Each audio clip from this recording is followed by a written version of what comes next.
મહેસાણા જિલ્લામાં વહેલી સવારે કાળા દિબાંગ વાદળો છવાઈ ગયા હતા, જેના પગલે જિલ્લામાં તમામ તાલુકામાં વરસાદ પડ્યો હતો. સવારે 10 વાગ્યા છતાં મહેસાણા શહેરમાં અંધારા જેવા દ્રશ્યો જોવા મળ્યા હતા. જો કે વાહન ચાલકોને પણ પોતાના વાહનોની લાઇટ ચાલુ કરી બજારમાં ફરવું પડ્યું હતું. ત્યારે સવારે શાળા નોકરી ધંધે જતા લોકોને હાલાકી પડી હતી. મહેસાણા શહેરમાં અંધારો પટ છવાયો હતો. મહેસાણા જિલ્લામાં વહેલી સવારથી જ વરસાદી માહોલ જામ્યો છે. જિલ્લામાં ફરી એકવાર વાતાવરણમાં વહેલી સવારે એકાએક પલટો આવતા ગાજવીજ સાથે જિલ્લાના મોટાભાગના તાલુકામાં ક્યાંક ધીમી ધારે તો ક્યાંક ધોધમાર વરસાદ પડી રહ્યો છે. ત્યારે જિલ્લામાં સૌથી વધારે વિજાપુર તાલુકામાં વરસાદ નોંધાયો છે. ત્યારે હાલમાં નીચાણવાળા વિસ્તારોમાં પાણી પણ ભરાયેલા જોવા મળી રહ્યા છે.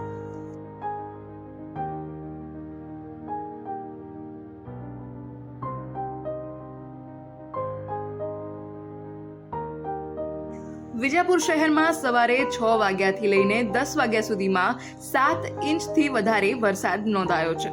વિજાપુરમાં પણ વહેલી સવારથી ધોધમાર વરસાદ પડી રહ્યો છે. ત્યારે નીચાણવાળા વિસ્તારમાં પાણી ભરાવાની સમસ્યાઓ સર્જાઈ છે. શહેરના સરદાર પટેલ સ્ટેચ્યુથી TB road, Visnagar road, Khatrikuva ચક્કર વિસ્તારમાં પાણી ભરાયા હતા.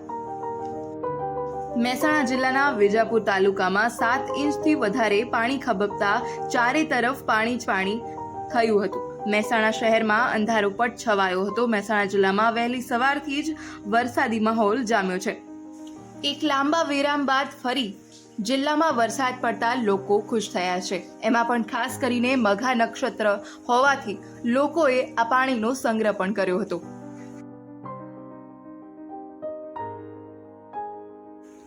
મહેસાણા જિલ્લામાં મઘા નક્ષત્રમાં સારો એવો વરસાદ પડતા લોકો ખૂબ જ ખુશ થયા હતા. આ ઉપરાંત ઘણી જગ્યાએ પાણી ભરાઈ જવાની સમસ્યા સર્જાતા લોકોને વહેલી સવારે નોકરી ધંધે જવા અર્થે હાલાકી વેઠવી પડી હતી.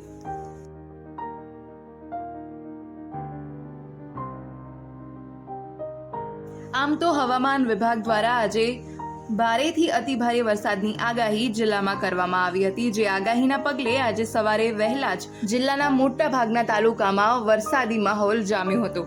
વહેલી સવારે 6 વાગ્યાથી વરસાદે જોરદાર બેટિંગ શરૂ કરી હતી. જ્યાં સવારે 6 વાગ્યાથી લઈને 8 વાગ્યા સુધી 2 કલાકમાં 1.5 ઇંચ વરસાદ વિસનગર તાલુકામાં ખાબક્યો હતો. આ ઉપરાંત વિજાપુરમાં વહેલી સવારથી લઈને 10 વાગ્યા સુધીના સમયમાં 7 ઇંચ વરસાદ પડ્યો હતો. રિંકુ ઠાકોર, લોકલ 18, મહેસાણા.